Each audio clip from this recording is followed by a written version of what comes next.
Hi, thanks for stopping by PosterCentral.com's video blog. I'm Pete Howard, and this is a heavy piece. This is just, I'm just so tickled by it. Now, you probably, if you knew coming in what this was, you know much of what I'm about to say. But let's just say that it's Halloween night, 1967. And it's called, it's a famous poster called Trip or Freak. This is an absolute first printing, of course. And Trip or Freak is sort of a takeoff, of course, on Trick or Treat, right? It's a Halloween 67 poster. But there are so many amazing things to say about this. I hope I can get it all in, and then I'll scan it too. Most importantly, I suppose, it's a collaboration between arguably the three most famous San Francisco concert poster artists ever. Although there's certainly many other greats, I should just say they're great. And that's, of course, Stanley Mouse, Alton Kelly, and Rick Griffin. Mouse and Kelly with Griffin. So three. I mean, many posters were done by one of those greats, and many more done by, say, Mouse and Kelly, two people, but three people collaborated on this poster. And then what do you have musically? You have Janis Joplin with Big Brother and the Grateful Dead both touring off their debut albums and coming off the Summer of Love. I mean, it's just, all the elements are just there. It's just fantastic. You've also got Quicksilver Messenger Service, by the way. This show did take place at Winterland, in the early days of Winterland, before it was seriously renovated for concerts. This was when Winterland was still pretty funky. But it's just, so it is such a collaborative poster, and it's such a Halloween theme. It's just, okay, I'll go ahead and do the top to bottom scan here real quick and show you. There's Mouse's artwork at the top, and then you have Kelly's contribution, which is Lon Chaney from the 1925 movie Phantom of the Opera, and then Rick Griffin's with his famous, of course, lettering down at the bottom. And by the way, Rick was one of Rick's rare mistakes, but he left, let me get this on here, he left the C out of Quicksilver.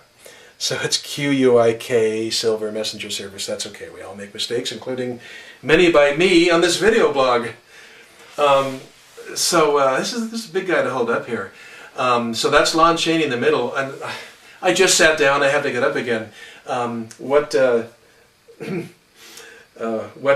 Kelly, or the artist in collaboration, decided to do is repeat that Lon Chaney image in the background there. See those small ones? Sure. In fact, I wonder how close I can get just for fun.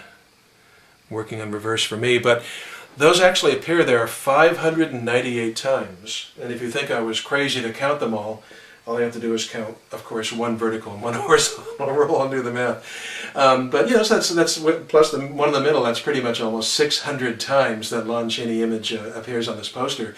And legend has it, you know, I'm sure it happened at least once. It might have happened dozens of times.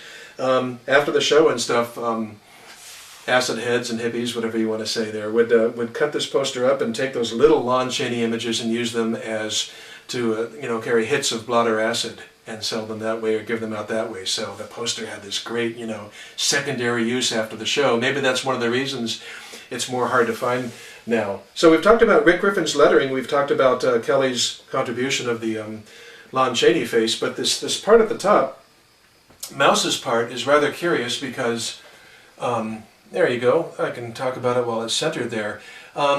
It's subject to interpretation a couple of different ways. It's been called a topless woman, and you can easily see a breast there. Right there is the center image. Or two women interlinked and dancing. And you can see clearly the face, of course, of the main woman right here. But if you look closely here, it's a second woman there with the flowing hair, and see the lithe body and the breasts and everything. She's hanging on over there. So it's two women, and it's a typical neat design that takes a lot of figuring out, or maybe you never do figure it out. And it's interesting because Mouse actually told a friend of mine that he said this was the only poster image he ever did while he was actually on acid. So it just adds another neat element to the poster. So it's got everything going for it, for rock posters, for San Francisco psychedelic concert posters. It's just a real masterpiece. And this original is slightly over 14 inches wide by 26 inches tall. There was a an official reproduction made much later, like in the 80s, I think the late 80s, but it's much larger, so one doesn't have to worry about a first or a second or a third printing or anything. And it's not to everybody's taste. It's kind of spooky. One could even say disturbing, perhaps, but it's got so many great trippy elements to it that it is one of the most popular posters ever to come out of San Francisco and that whole scene. So had to share this one. Couldn't not. Had to do it immediately. So hope you enjoyed it, and thanks a lot for stopping by.